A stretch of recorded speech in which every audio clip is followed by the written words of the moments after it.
je m'appelle Corina Borianadon, je suis professeure au département des sciences d'éducation de l'Université du Québec à Trois-Rivières.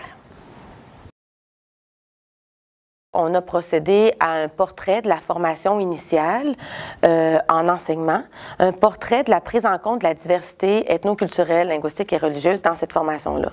La question qu'on s'est posée, en fait, c'était quelle part les enseignants, les futurs enseignants avaient dans leur formation qui était accordée à la prise en compte de la diversité, sachant que ça soulève des enjeux importants dans leur pratique quotidienne. Et on a voulu faire une comparaison, en fait, entre programmes, entre universités, aussi entre régions du Québec. Donc, vraiment avoir un espèce de constat de quelle était la situation actuelle, pour nous permettre, en fait, à la fois de faire des recommandations, si c'était nécessaire, mais aussi dans la perspective de réseauter ces formateurs-là, parce que il y a des projets en parallèle qui, justement, avaient comme mandat de réseauter l'ensemble des formateurs universitaires. Donc, c'était un portrait à la fois de la formation, mais aussi des formateurs eux-mêmes. Une première étape qui visait vraiment à faire une cartographie de l'offre de cours, donc à partir d'une analyse des sites web ou des annuaires des universités où on voit l'ensemble des cours qui constituent les programmes de formation initiale en enseignement. Et là, on a répertorié tous les cours, dans le fond, qui étaient susceptibles d'aborder la diversité. Parmi ces cours-là, on a ensuite fait une distinction qui nous apparaissait importante, c'est-à-dire ceux qui prenaient en compte la diversité, mais d'une façon plus directe en lien avec le domaine de l'éducation. Parce qu'une chose, c'est d'aborder la diversité en son sens large, et une autre chose, c'est vraiment de préparer les enseignants à ce que, effectivement, ça traverse leur pratique éducative et qu'ils comprennent aussi comment cette diversité-là, elle peut traverser l'ensemble du système éducatif, par exemple, par des mécanismes d'exclusion, la discrimination systémique, etc., au sein de l'école, par exemple. Dans un deuxième temps, on a les cours, donc ces cours qui prennent en compte spécifiquement la diversité dans le système éducatif, qu'on a appelé les cours directs. Bien, on est allé solliciter les différentes universités pour avoir accès au plan de cours de ces cours-là. Et donc, on a fait une analyse plus fine des plans de cours. Comment est-ce que ces différents cours-là menaient à bien, dans le fond, leurs objectifs et quelles étaient les méthodes d'enseignement, les stratégies pédagogiques, aussi les modalités d'évaluation. Donc, une analyse des plans de cours. Et dans un troisième temps, là, pour aller encore plus finement, on est allé interroger, dans le fond, les perceptions des formateurs. Les formateurs universitaires, qu'ils soient chargés de cours ou profs, c'est quoi les défis, les difficultés, les enjeux qu'ils rencontrent lorsqu'ils ont à enseigner ces contenus-là? Mais en fait, c'est savoir-être aussi et savoir-faire-là aux futurs enseignants. C'est vrai que dans cette troisième volet-là, on a fait état aussi des résistances parce qu'il y a certaines thématiques, certaines problématiques au gré des aléas médiatiques et autres qui deviennent beaucoup plus sensibles.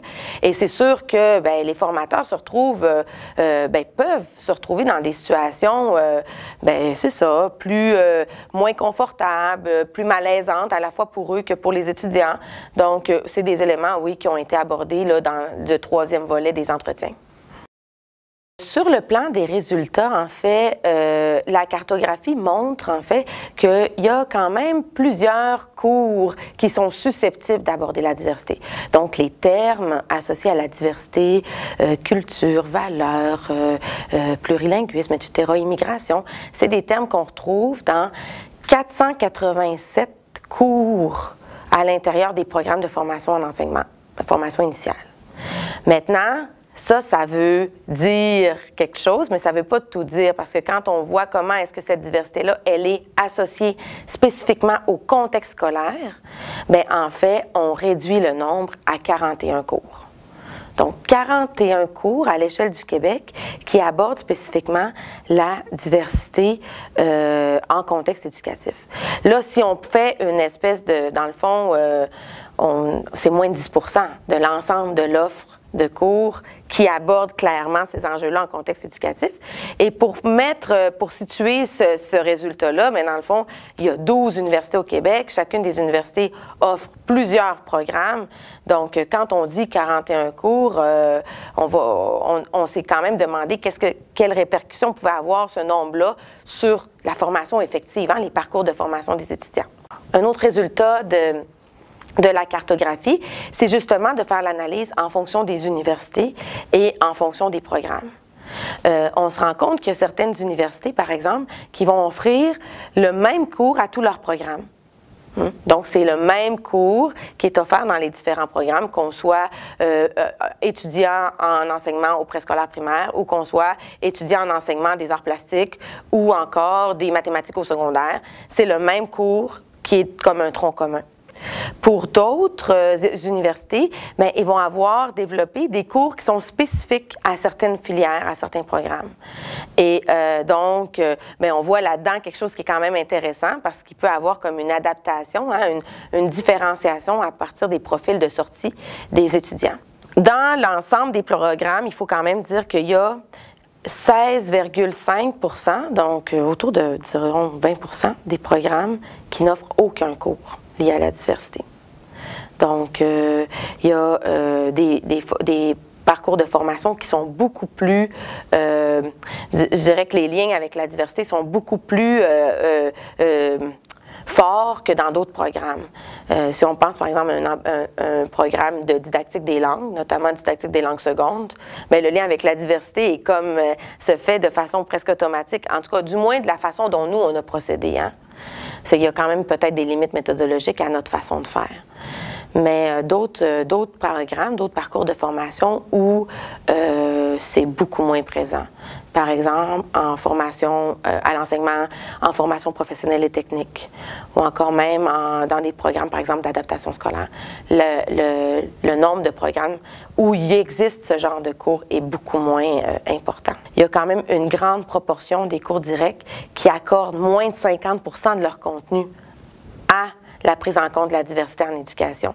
Donc, même si c'est un cours direct, bien, si c'est seulement, par exemple, 10 % du cours ou 5 % du cours, bien, ça n'a pas le même impact qu'un cours qui est entièrement dédié où on peut vraiment aller en profondeur à ce niveau-là. Donc, la cartographie nous a montré quand même qu'on fait face à une formation qui est insuffisante puis qui est très disparate, en fait, d'un programme de formation à un autre, mais aussi d'une université à un autre.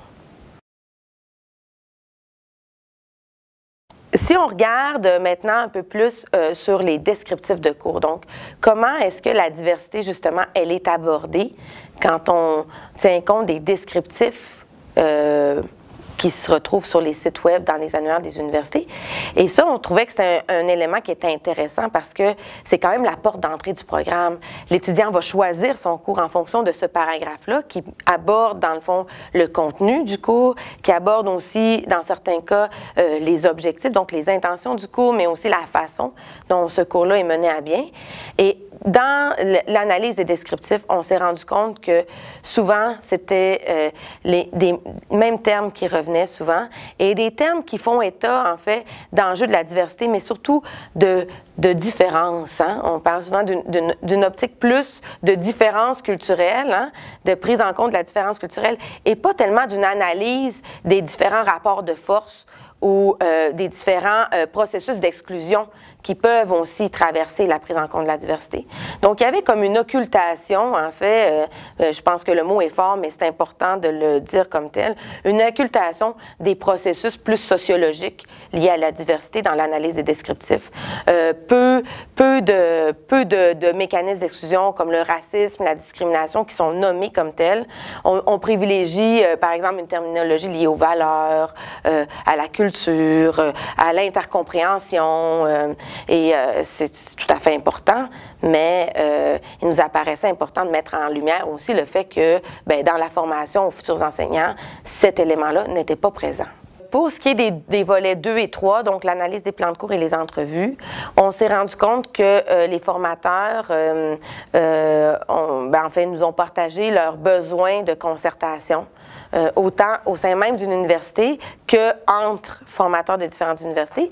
Et là, ça nous a permis aussi de mettre en place d'autres initiatives parallèles, comme les sommets des formateurs, par exemple. Dans les entrevues aussi, dans l'analyse des plans de cours, on se rendait compte qu'il manquait, en fait, d'ancrage, que le champ, en fait, de la prise en compte de la diversité manquait d'ancrage institutionnel. Et il y avait peu de reconnaissance. Les formateurs nous disaient ça aussi, de ce champ-là, à l'intérieur même des départements et des institutions universitaires. Par ailleurs, en fait, je devrais dire, l'analyse des plans de cours a vraiment témoigné d'un dynamisme pédagogique. Les formateurs utilisent une foule de stratégies pour, disons, exposer ou familiariser les étudiants à la prise en compte de la diversité.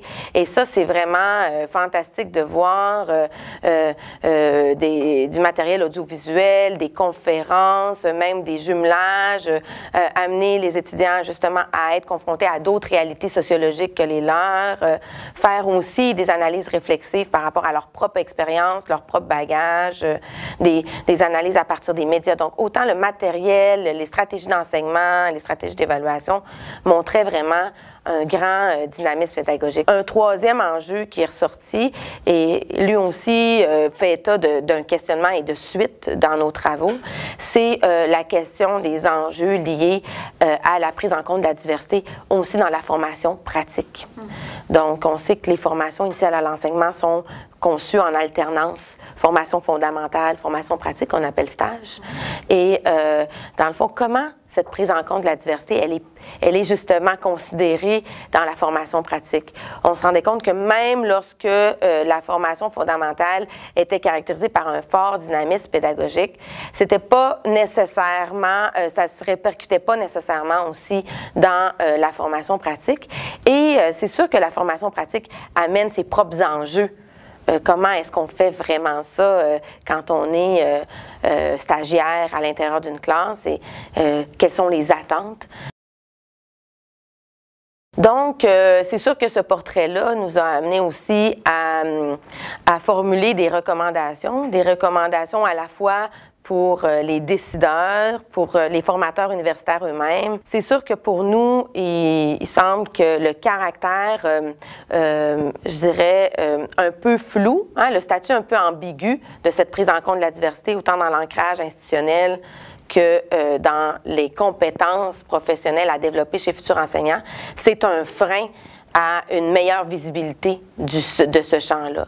Donc, une des premières recommandations, c'était de clarifier, dans le fond, la place de la prise en compte de la diversité à l'intérieur du développement professionnel des futurs enseignants et, si possible, le rendre plus explicite possible à l'intérieur même du référentiel de compétences qu'ils ont à développer dans leur formation. Une deuxième recommandation qui serait de rendre la formation obligatoire. Donc, comme on l'a dit, il y a plusieurs programmes où cette formation-là, elle est absente. Dans d'autres programmes, elle apparaît de façon optionnelle, donc selon les propres désirs des étudiants, les propres intérêts des étudiants, mais on se dit qu'il y ait au moins un certain fondements sur la prise en compte de la diversité en formation initiale et qu'il y ait une certaine cohérence entre les parcours de formation. Ça nous apparaissait une recommandation essentielle. Une troisième recommandation vise vraiment le soutien des échanges entre formateurs pour justement arrimer mieux les formations, les différentes formations offertes dans les différentes universités, aussi dans les différents programmes, et aussi entre responsables de la formation pratique et formateurs là, en formation plus fondamentale. Donc, favoriser ces échanges et cette concertation, qui a été d'ailleurs amenée par les formateurs eux-mêmes. Une quatrième recommandation vise vraiment à, plus sur le plan de la recherche, dans le fond, à continuer à définir, justement, c'est quoi les différents éléments de compétences qui sont attendus de la part d'un futur enseignant, et en termes de savoir, de connaissances, mais aussi en termes d'attitude, de savoir-être, et en termes d'habileté pédagogique, de savoir-faire. Comment est-ce qu'on prend effectivement en compte cette diversité. Et c'est sûr que ce travail sur le plan plus du développement des connaissances, bien, va aussi contribuer à l'ancrage institutionnel, au dynamisme pédagogique. Donc, tout ça, c'est aussi relié, là. Une dernière recommandation vise vraiment à poursuivre le travail, recueillir de façon récurrente, dans le fond, les effets de cette formation-là lorsqu'elle est présente. Et lorsqu'elle n'est pas présente, on se disait il serait intéressant aussi de questionner les étudiants eux-mêmes qui sortent des universités, voir leur propre perception des formations qu'ils ont reçues, et aussi, dans la poursuite, travailler aussi sur la formation continue. Parce que là, dans le fond, un portrait de formation initiale, ça couvre seulement les étudiants qui sont présentement sur les bancs d'école pour devenir enseignants, mais la plupart des enseignants au Québec ont déjà reçu leur formation et là, sont, dans le fond, dans les écoles. Donc, ces enseignants-là, si ils veulent poursuivre leur développement professionnel en la matière, qu'est-ce qui est disponible pour eux? Donc, une étape d'approfondissement, dans le fond, du portrait, là. Ces recommandations-là ont donné lieu à des suites, donc des travaux en cours. Le premier travail, en fait, qui se fait présentement, c'est un portrait similaire, mais pour la formation continue. Donc, quels sont les programmes qui sont offerts aux détenteurs d'un brevet, donc qui ont eu déjà cette formation initiale, mais qui veulent approfondir ces considérations-là, ou des enseignants qui sont en exercice, qui ont l'intérêt de développer les connaissances à ce niveau-là. Donc, qu'est-ce qui existe pour eux? Donc, on est en train de faire ce travail-là. Il y a aussi un champ qui est plus d'aller questionner justement les enseignants eux-mêmes à la fin de leur formation, mais aussi après leur entrée en exercice, voir bien, quel est l'impact de cette formation-là sur eux, sur leur compréhension des enjeux et comment est-ce que ça les outille dans leur quotidien.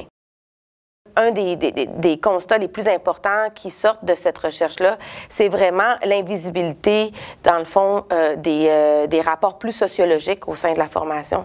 Parce que, dans le fond, la cartographie amène à quantifier l'offre de formation, mais il faut aussi voir sur quoi repose cette formation-là. Et quand on repose seulement sur des différences ethniques ou culturelles, puis sur des aspects de mettre en valeur, dans le fond, les différences, mais on n'est pas en train de questionner, dans le fond, les mécanismes d'exclusion auxquels sont confrontés certains groupes minoritaires. Les enseignants sont des acteurs fondamentaux pour construire une société plus juste, plus égalitaire, plus équitable, en fait, je devrais dire. Et je trouve que, ben, il faut mettre ça au centre de leur formation, vraiment.